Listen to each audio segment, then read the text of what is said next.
What a life, you know? Who would have thought we'd just be out here, you and I, checking out chickens' butts? Today, the one and only Kristen Cavallari joins us just in time for her 3rd season.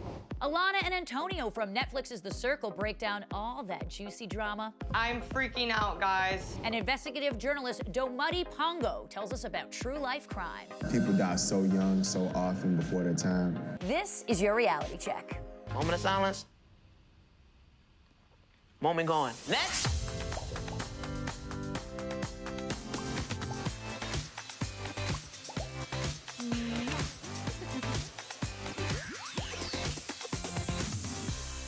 Hello, everyone. I'm Daryn Carp, and with me today is my friend, my very good friend, the lovely Taylor Strecker. Hi. How are you, Taylor? Friend? We're not friends. No, we're enemies. Sworn lesbian enemies. I'm honestly so honored and so happy to have you with me here today. And I got to give you the proper reality check initiation, all right? Okay. Are you ready to run through our top 5 stories? Yes, I am. All right, let's do it. Let's break it down. At number 5, married at first sight alums Danielle Bergman and Bobby Dodd recall their daughter's scary birth. Bergman and Dodd welcomed their daughter Olivia Nicole in February of 2019, telling People they were, quote, absolutely enamored with her. The couple went on to give details on the harrowing ordeal of her birth, sharing that things were so serious that nurses were taping towels on the bed in anticipation of a seizure. I mean, Taylor, what do you think of this? I mean, this is horrible. I'm sure you have friends that are given birth. I mean, one of my best friends from college, she's on SiriusXM, Morning Mashup, Nicole Ryan. She had some pretty scary births. She has 2 kids, and both of them were like, kind of like bleeding out, scary, bad situations, like no joke. So it's nice though that they're at least sharing their story, because I feel like a lot of people go through this. They do, and no one really talks about it, I think, you know? Because, I mean, when that happened to Nicole, she didn't, like, broadcast it on her show. It was, like, private between friends. Because I think it's so scary you don't want to relive it. But, yeah, I think it's definitely important. It also, like, reinforces that I don't want to have children. And it's, like, one more really great reason for me to tell my girlfriend this is why we can't have kids. This is why we're best friends, because we both don't want children. Here's the thing, though. Would you marry anyone at first sight? I'm like, what's scarier? A traumatic birth or marrying somebody at first sight?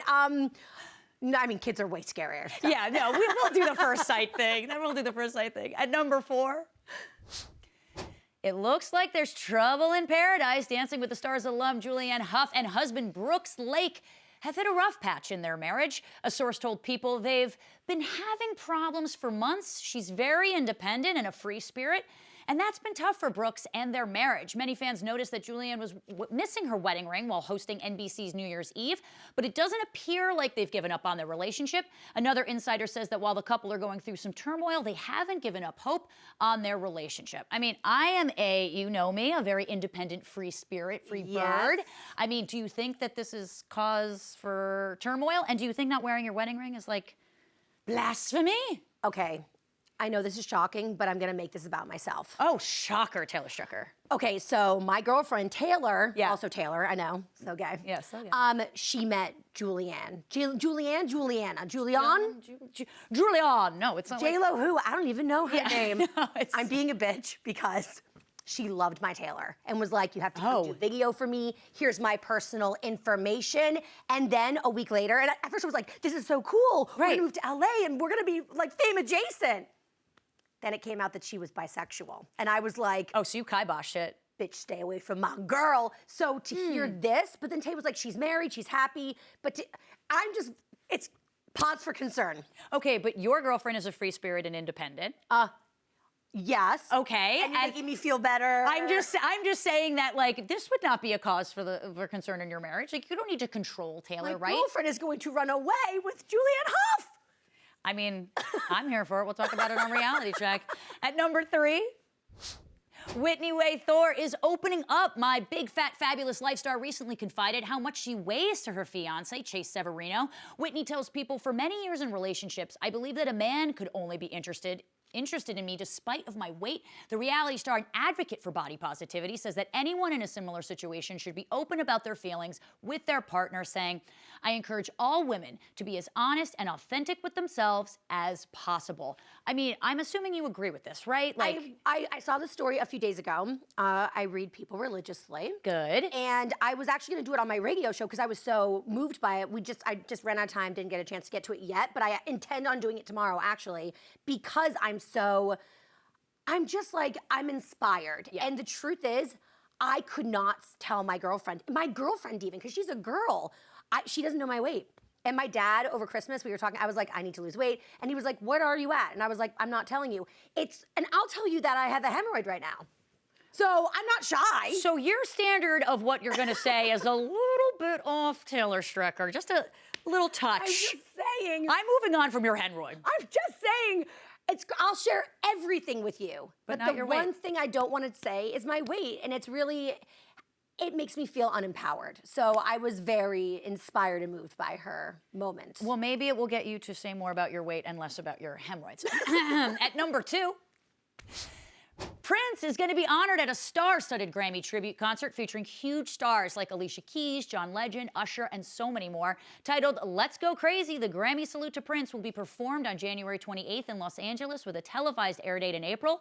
Recording Academy President and CEO Deborah Dugan says he continues to serve as an inspirational icon for artists and fans worldwide, and we're so honored to pay tribute to his legacy. Are you a Prince fan? Huge. Really? Huge. Huge. I will never forget the yellow outfit where his butt was see-through.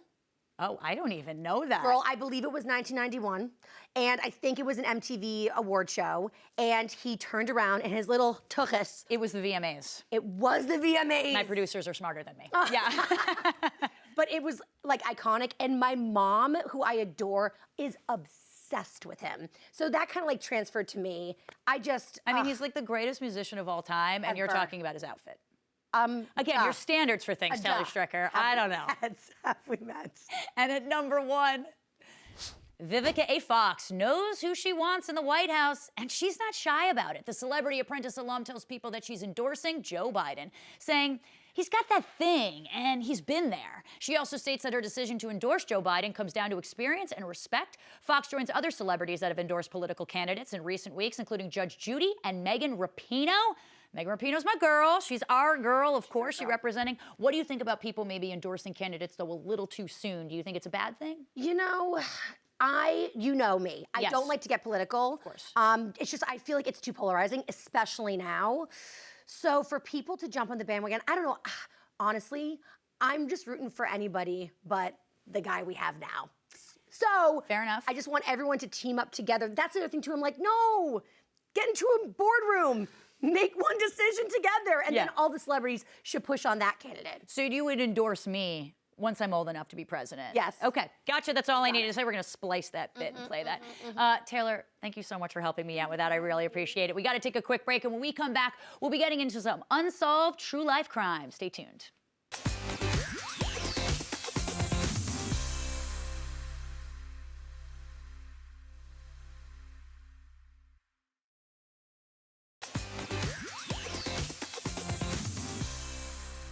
I first learned of Kanika Jenkins as a reporter on Chicago's WGN Radio.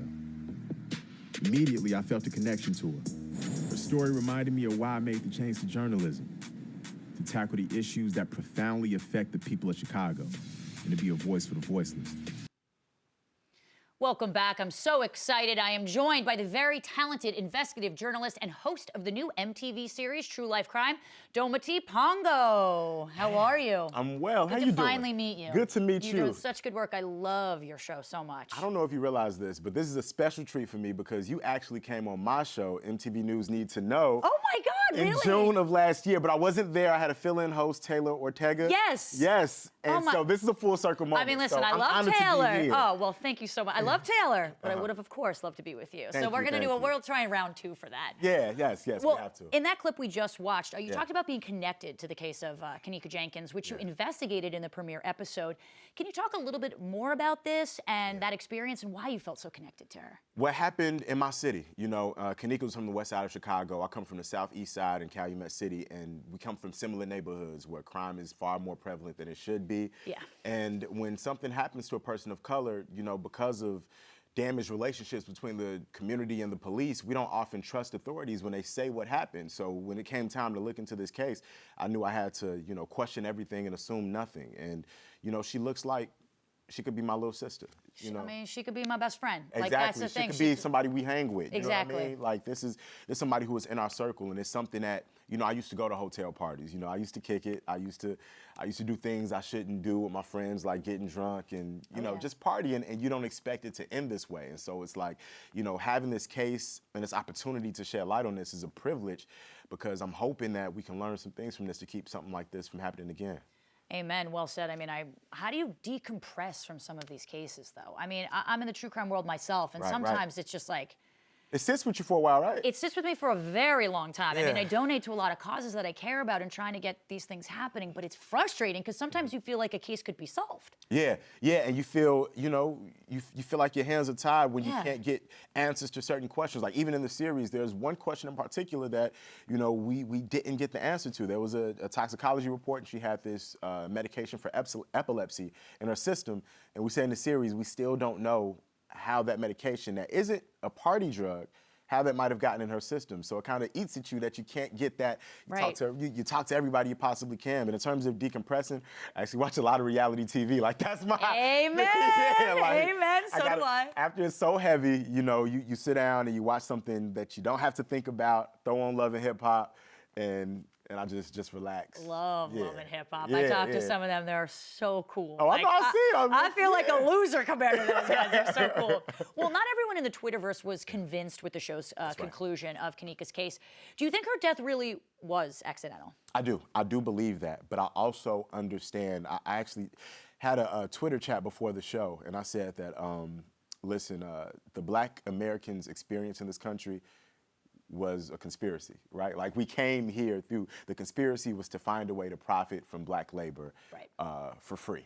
And so conspiracy is endemic to the Black experience. So when Black folks hear about something, I don't want people to think that me believing that it's an accident is an erasure of your right to believe in every theory that you have. And that's why we ended the series the way it ends. I say, you know, due to what I've seen, due to what I'm able to do as a journalist, objectively, I believe this was an accident. And immediately it cuts away to the friends, say, I don't accept that. Cuts to the family, I don't accept that. And I explain that different perspectives and come from people living different walks of life, having different lived experiences, and not having, you know, it's 42-minute documentary, not having had a 3-hour conversation with a homicide detective. You know, one of the things that a lot of people said on Twitter was, okay, if it was an accident, then why was her shoe off and why was there a scrape on her foot? And, you know, Paul Ciolino, the homicide investigator, said this. He wasn't involved in the case, but he was an expert. He said this: when people go through hypothermia, they tend to thrash about and go into a fit of hysteria. And a lot of that can be exacerbated due to the alcohol and the epilepsy medication. So I personally believe that her clothes being askew and those scrapes were through the hysteria of her thrashing about. Of her thrashing about in the freezer due to the hypothermia. But again, it's a guess. It's an educated guess. Other people can feel what they feel, and I totally respect that. I mean, I feel like that's the most frustrating part, right? Is sort of accepting an answer that doesn't make you feel like gives you any closure. You know, even saying an accident, and it very well could be an accident, it doesn't make anyone feel good. Doesn't make you feel better. And but honestly, Daryn, even if it were not, the girl is gone. And so we wouldn't feel good anyway. Yeah. You know, nothing's bringing her back. Nothing's bringing her back. And, you know, there's current litigation right now. My heart is going out to Teresa Martin. My heart goes out to Bree, Irene, every person who was in the hotel that night that lost their friends. And I think when I look at online, I just want to encourage people to, whatever their theory is, to be respectful to the people who are still alive. Yeah. You know, come at me. I can take whatever. Yeah. You can call me anything, you know. Channel their anger to you. Yeah, channel it.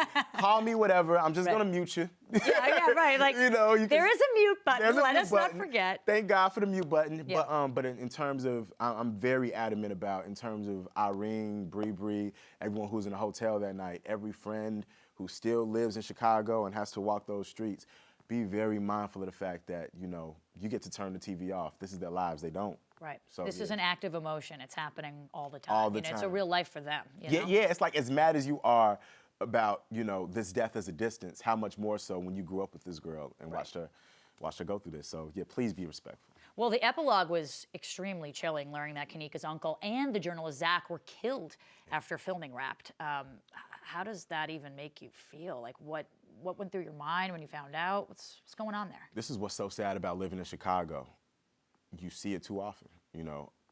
Prior to me getting this opportunity, I lost my best friend, Guy Lopez. He was killed just months before I received the opportunity to do this. And when I did this with Zach TV, you know, we were talking and, you know, behind the scenes, some of the stuff that didn't make it to the final production, you know, we're just talking about Chicago, crime and life and how we wanted to do more to help our communities. You know, we both done some work at Fernwood Elementary School in the hundreds on the south side where we talk to kids there, you know, separately, on separate occasions. We're just talking like, oh, you went there too? Oh, you know this person? Like just building and talking about how we can build our communities. And for that to happen to Zach, it was like, damn, this is Chicago. You know, this is Chicago again. And then, you know, for that to happen to Uncle John, you know, is hurtful, you know, and we've got to, that's why these stories are so important because, you know, death has become far too common in my community and I'm trying to find ways to change that. And is that your hope from the show, is to sort of shed light, you know, the best disinfectant is sunlight, as I always say, or you're trying to like educate the public maybe about how we can change the crime all over the world, but maybe specifically Chicago? Yeah, what's so about this entire series, what's so dope about it, every single story sheds light on each person, each victim's individual identity. So we have a story, for example, about Kadari Johnson, who was born male but is a gender fluid teen and was exploring their gender identity. You know, dressed as female when they felt like it, dressed as a man when they felt like it, and was killed. And we investigate whether or not that death was a hate crime. So each case gives us an opportunity to explore the issues surrounding that person's personal life. And that's the true life thread. That's what true life has always been about. And my goal is that we have a better understanding for people's identity, better respect for their identities. And we learned that, and one of the most practical things that I want folks to learn is that we don't have to wait 48 hours for us to report someone missing. If you have an inkling, if something feels wrong, something feels off, alert the authorities and stay on them until you get the answers you need. And maybe trust your instincts a little bit. And trust your instincts. And the thing I like about your show, you know, even just going on what you're talking about, is you're not making any assumptions, right? You're not saying like, hey, this is a gender fluid teen, so therefore it was a hate crime. It's like, no, we owe it to this person and to this case to really investigate what was going on there. That's right. Was this a hate crime? Right. Why did this happen? Was this a random act? Was it, you know, and I think that was how I grew as a person doing this. You know, as a journalist and from an identity, you know, we all have different identities, maybe marginalized in some way. When you do this work, you come in and you bring yourself to it. But there comes a point where the facts are the facts and have to bear out, and they bear out whatever conclusions they come up with. And so you have to reconcile that within yourself. I bring my perspective to it because that informs the stories I choose to tell, how I approach them, and how I interact with the people I'm interviewing. But then I also have to take all of that, take the facts, and then make sure I'm presenting the information responsibly. Well, the true crime world is lucky to have you. You've had a pretty impressive career. How did you get involved with this MTV docuseries in the first place? What kind of got you involved with true crime, you know, in your life? Man, I actually didn't. It's funny because a lot of folks like, were you a true crime fan? Did you watch these shows a lot? I would watch them when they came on and found them interesting, but I wasn't gung-ho about it. I wasn't gung-ho about them because, you know, sometimes it sits with me too long, you know what I mean? And I got this opportunity because when MTV came to Chicago and was looking for journalists who felt right to tell the story, my name kept coming up.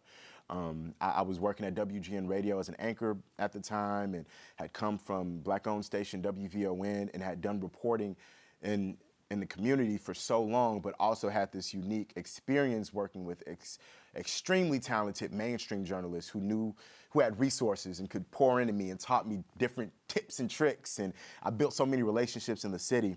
It was just right. So when MTV came and presented this, I actually had to pray on it to figure out if I wanted to take this opportunity. And I remember opening, I'll never forget, Daryn, I opened my Bible and sorry to take this to church, but no, take it to church. We're good with it. You know, it's death involved, and I want to make sure I was respectful in the case. And so I opened my Bible, and the first scripture I opened to was Proverbs 31:8-9, and it said something to the effect of, "Judge the cause of the poor and needy. Open your mouth for those who can't open their mouths for themselves." Talk about a sign. And I say that's a sign. That means that I need to do this. You're such a good vehicle for those people who really need the voice out there and whose cases aren't solved. And it's honestly, like, I'm just so proud that you're the one to be able to do it. It really is great. Well, thank you so much for joining me today. You are absolutely incredible. This show is so intense, and I can't wait to see the other episodes. True Life Crime airs Wednesday nights at 9, 8 Central on MTV. Don't miss it, guys. Up next, we're going to be talking about Netflix's The Circle with one of the residents themselves, Alana Duval. Don't go anywhere.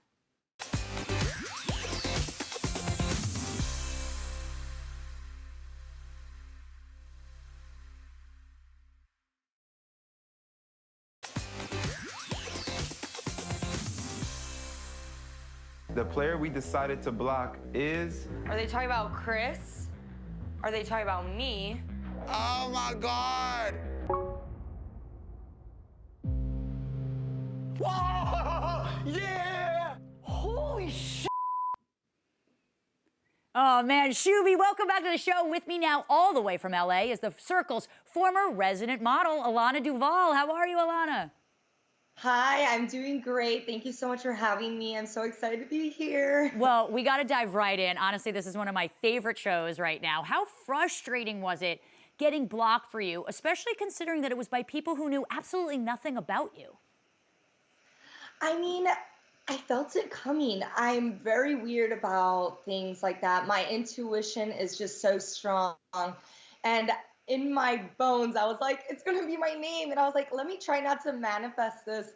But it happened. And I was like, well, my intuition was right. But it was a little bit hard because, you know, I'm getting judged by other people that don't know me. They think I'm a catfish. And it was just hard judging others, to be honest. So it's just a whole mind game of its own. Yeah, I'm sure it's tough, especially because you were the first one. You know, is it tough watching it now, though, seeing how many actual catfish stuck around? You know, the crazy thing is, in my bones, I was like, Rebecca's definitely a catfish. When we did the group chat with the girls, I was like, boom, catfish. Mercedes, I already had a feeling with the filters that she was a catfish, but I always said, if this girl is a catfish, I do not care. She's like the coolest girl ever. And I kept thinking that maybe it was a guy playing Mercedes, but I don't know. There was something about it. I couldn't figure it out, but I knew she was definitely a catfish. But she's so cool. She's actually one of my faves. Oh, she's so cool. Well, you actually ruffled a few feathers while trying to bond with the girls. Let's take a look at this clip. Ooh. Skinny Queen's chat. She gives me such a Mean Girls Club look in her profile picture. So this bitch is all about looks and skinny girls, pretty girls. I don't know how I feel about Alana right now. You know, people were so quick to assume you were this shallow valley girl, especially Sammy. How did that make you feel watching it back? Oh my God, watching it back, I wish she would have said, what does skinny queens mean? I would have been like, girl, LGBT community, Twitter lingo, like it has nothing to do with shape, size, looks, or anything like that. It's more of a thing that's like, damn, you're a skinny queen, like you're my bitch kind of thing. Not to use that word, but you were trying to be inclusive. Yeah, it's just trendy lingo, and it had nothing to do with body shaming at all, because I'm very against it, because especially in my industry, there's so many people that fall ill to that, you know, so it's really hard to see that she took it that way. And I wish I would have known she felt that way instead of calling me a B every 5 seconds, you know? No, fair enough. I mean, speaking of your industry, did you think that putting, you know, that you're a model on your profile would make you more likable in the circle, or did you think that was going to rub people the wrong way? I didn't think, you know, honestly, I wanted to see what people had to think. I wanted to see their perspective and their thoughts. So I just said, I'm still going to put model. I'm not going to try to lie about it.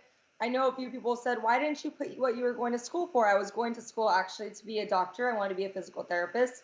And I mean, I could have put that, but I kind of stopped going to school right now, and I've been focusing on my career. So I wasn't really going to lie. Right.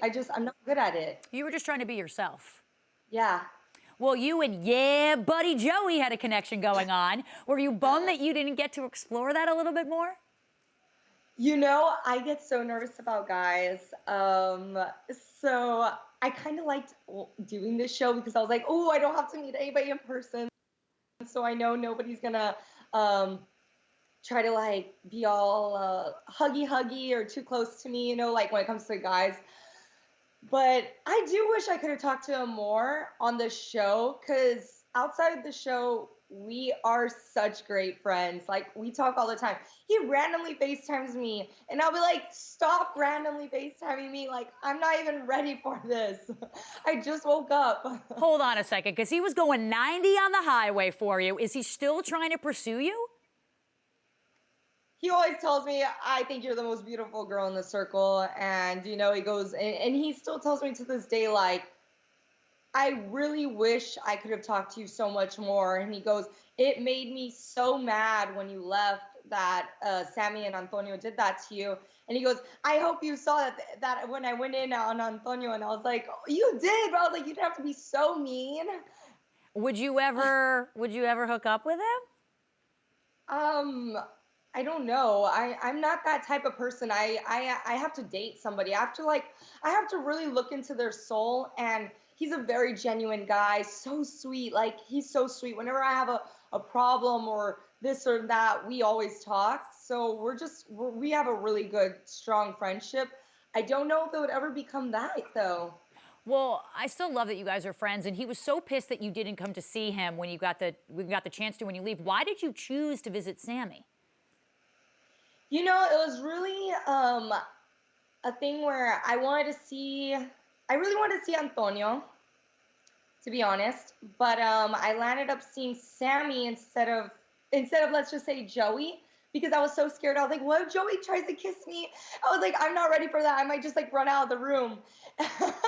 So I was definitely not ready for that. I went to go see Sammy because I wanted to see like what she had to really say. And I really wish she would have told me in person what was Skinny Queens about. And I would have been like, girl, that's like uplifting in the Twitter lingo. And that had nothing to do with what you thought at all. So. Are you and Sammy friends now? Yeah, we're all cool. Actually, I talked to everybody on the circle, the old, the new, everybody that's on. Oh, I love that. Alana, thank you so much for calling in today. It was an honor to get to talk to you. I can't wait to see what happens next on the circle. Oh my God, there's so much. There's so much tea. Thank you again. Really appreciate it. Thank you. Have a good one. You too. When we come back, we'll have another player from the show that was blocked. So with that being said, Circle, take us to break.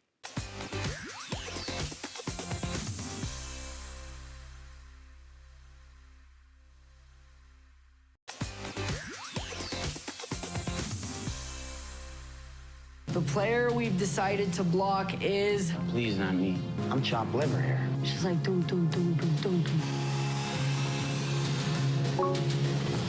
Ah, damn, no.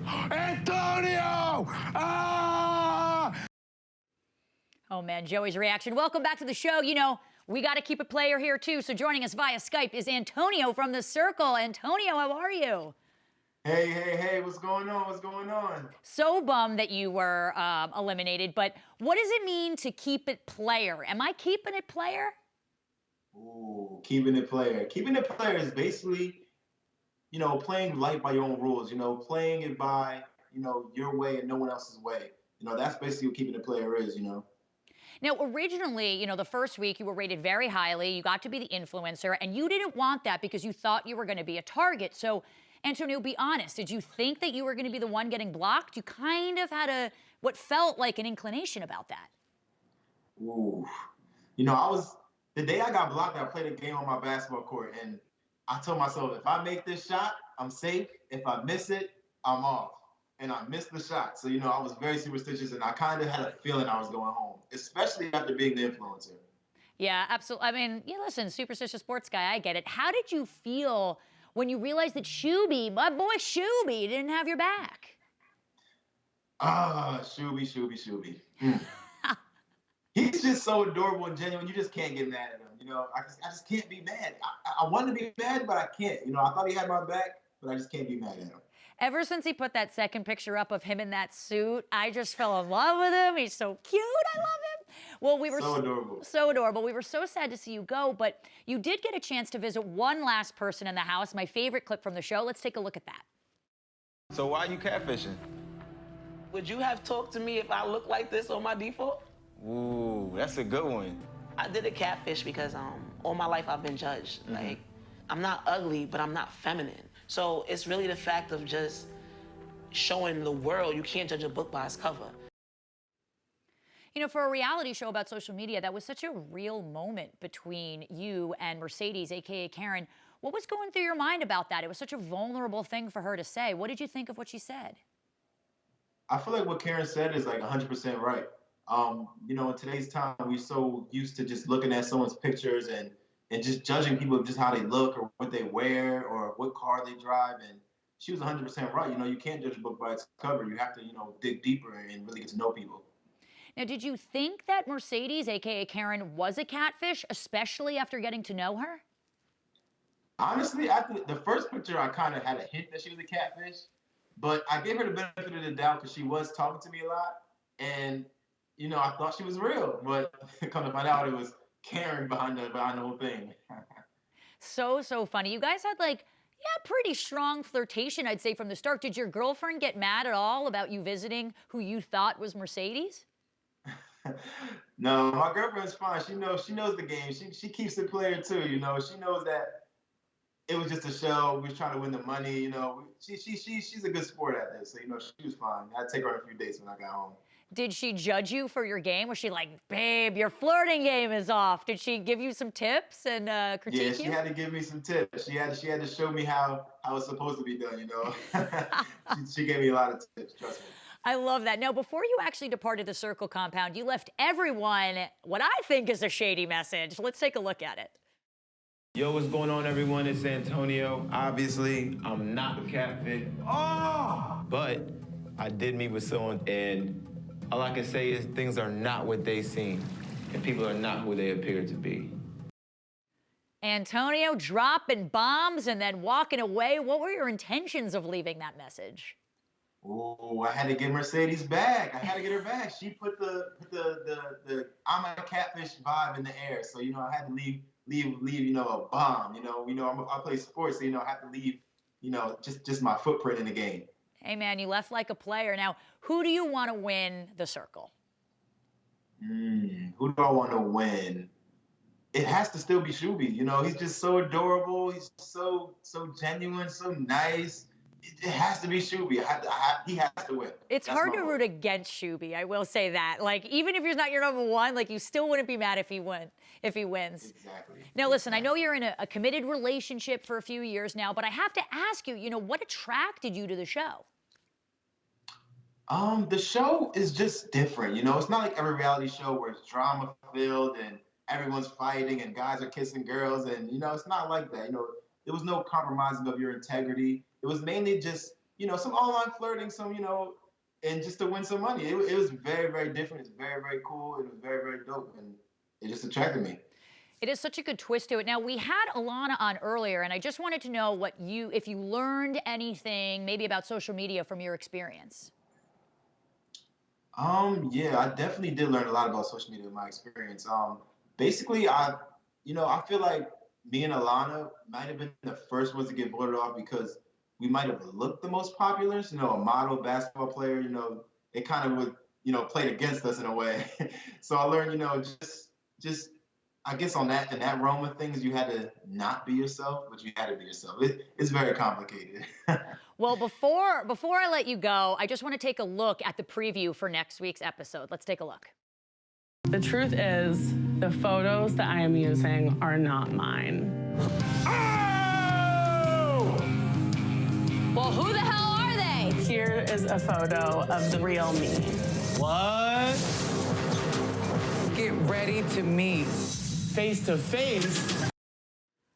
Another bomb dropped. What do you think is going to happen next week, especially with Sean dropping that bomb on Chris and the girls? I feel like they're gonna have to accept Sean. You know, she dropped that huge bomb. I have no idea. I just feel like, Chris is gonna probably most likely accept her, but it's up to the rest of the guys, that's a huge bomb. The show just keeps on turning, and I absolutely love it. Antonio, thank you so much for joining me today. I'm so excited to see how the season ends. Thanks again. Thank you, guys. Thank you, guys. You can binge The Circle on Netflix with new episodes dropping every Wednesday. You gotta see it. Don't go anywhere. When we come back, we'll be getting very Cavallari.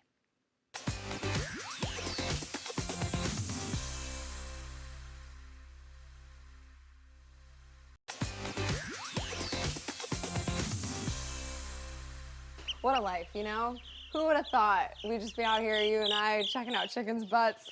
Living out on a farm, I've learned quite a few things. One of those is that baby chicks, you have to clean their butts by picking off any poop that gets stuck on their butts, because if they can't poop, they'll die. Chicks, they're just like us. Welcome back to the show. I'm now joined by reality TV royalty turned chicken butt investigator, Kristen Cavallari. That's what I do. Yeah, it's what you were bred to do. Someone's got to do it, you know? You got to keep them alive. You do. How did you learn? Did you learn that the hard way? So, no, actually, Jay did a ton of research before we got our first chicks, and he figured out this is what you have to do. So this is what Jay does. And he put a good job for you. So how is farm life, other than the chicken butt thing? Are there any surprising things that you do on the farm? Not really. I mean, we call it a farm, but really we only have chickens and ducks. We're talking about getting 2 donkeys, potentially. We had 2 goats for a minute, but they wouldn't stay in the fenced-in area, and people would come over and they would like jump on their cars, and they would sit on the front porch and poop all over the front porch. So we gave them away. They live a very happy life, so we're just down to the birds, essentially. And why donkeys? They're really sweet animals and very low maintenance. We love a good low maintenance animal over at our farm. Don't we all? Yeah, don't we all? We would do miniature ones. So, I mean, they're, relatively small, and I think they would be good for our kids. They're just sweet animals. Just look at you and the chicken. I'm just so cute. You know, the chicks are very sweet. Let me just say, your glow up is enviable, okay? You went from thanks. Laguna Beach high schooler to a badass businesswoman, a mom, a wife. It seems like you've got it all. How does it feel, and how do you juggle everything? Thanks. I mean, sticking to structure and routine is huge for me and my family. Even with filming Very Cavallari, we had a lot of boundaries, and there were just certain parameters. Every day I have to be home no later than 5 to have dinner with my family. We never film on the weekends. It's like things like that where it kind of had to be on my terms this go around. Otherwise, I don't think I would have been able to do it. Just because, with my 3 kids and Jay, my family is my #1 priority, and no show or anything is worth that. And they stuck to that 5 p.m. cutoff time? Yeah, once in a while I'll have to put my kids in bed and then go back out for a quick drink. But yes, I'm always home. I'm always home with my kids. There's just certain times of the day that nothing can come in the way of. Structure is so important. Yeah. So let's get into this new season of Very Cavallari, because it looks extremely dramatic. Let's take a look at this clip. I really think that everything happens for a reason. She hasn't really been there for me. We aren't even speaking right now. I don't know, maybe I'm just figuring out who my real friends are. I'm so sorry. Listen, as we get older, we have less and less friends because we realize who gets, who has our back and who doesn't. Yeah. So what's happening with you and Kelly? This is kind of shocking, especially after how close you guys were in previous seasons. Yeah, I don't want to say too much. It's definitely, like you saw, a very big storyline on the show. But I felt very just disappointed in one of my best friends. She's been one of my best friends for almost 8 years. And so it has been extremely heartbreaking. And to go back and, even watching clips like that and talking about it and stuff, it's still really hard for me. But I want everyone just to watch it and just, form their own opinion. That's basically the nuts and bolts of it. Can we expect a reconciliation perhaps between the 2 of you this season? I think you'll see it on the show. There's definitely some sort of resolution there at the end that you'll be able to see. A lot of adults talking. A lot of adulting happening this season. Well, it looks so juicy this season for more reasons than just this. Let's watch another promo clip, one of my favorites. Justin and his boyfriend Scoot are moving to Nashville. You gonna buy a house today? Whoa! We speak 2 different languages when it comes to conflict. Maybe next time you get a nice girl in your life, maybe don't put them through such much emotional and mental trauma. I'm just so glad that we didn't get married, though. I mean, like, I just want to watch the trailers over and over again. What's going on with Brittany and Stone? What you just said. No, I mean, talk about a glow up. I mean, my girl Brittany has come a long way. I'm really proud of her. That clearly, I'm pretty sure you can tell they break up. I don't think I'm giving away too much, but she's really happy now, and I'm really proud of her. And I don't necessarily think Stone was the right person for her, and so I do think she's in a good place. And I know she just watched the episode, and that was a very hard scene for her to watch, which I feel for. Yeah, exactly. And she didn't know how it was all going to be edited together and everything. So the first time you see it, you're always like, oh God, brace yourself. You know what's coming. So yeah, it's hard. As her friend, are you happy that they broke up? I mean, listen, I like Stone, but I saw how difficult the relationship was for her, and I think that Brittany is such a great girl that she needs someone who's gonna support that and let her live her dream, you know, and I didn't feel that from him. Well, I'm happy for her.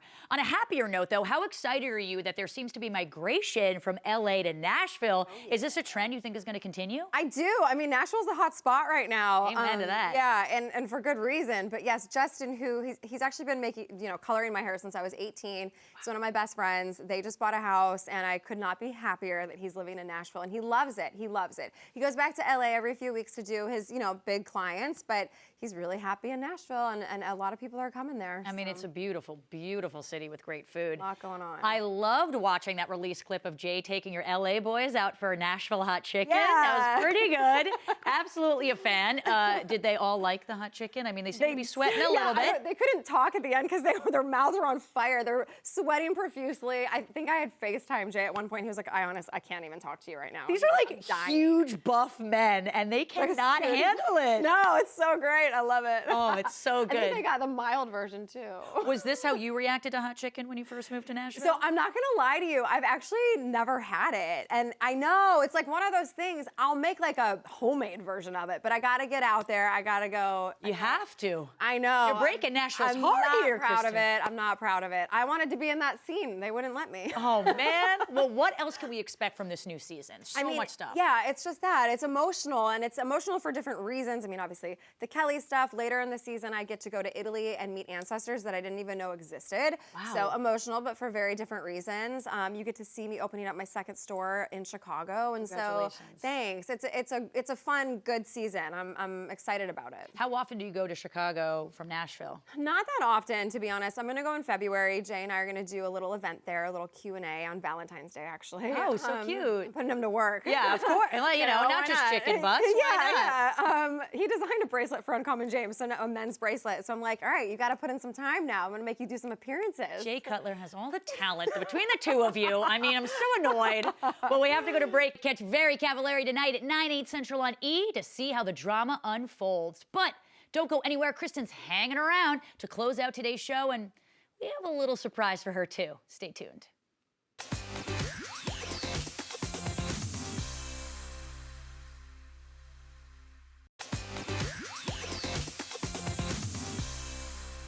Oh man, this has been a great and fabulous show, but we've saved a little treat at the end since Kristen is here. We have to replay this moment from reality TV history. Let's watch. Oh no.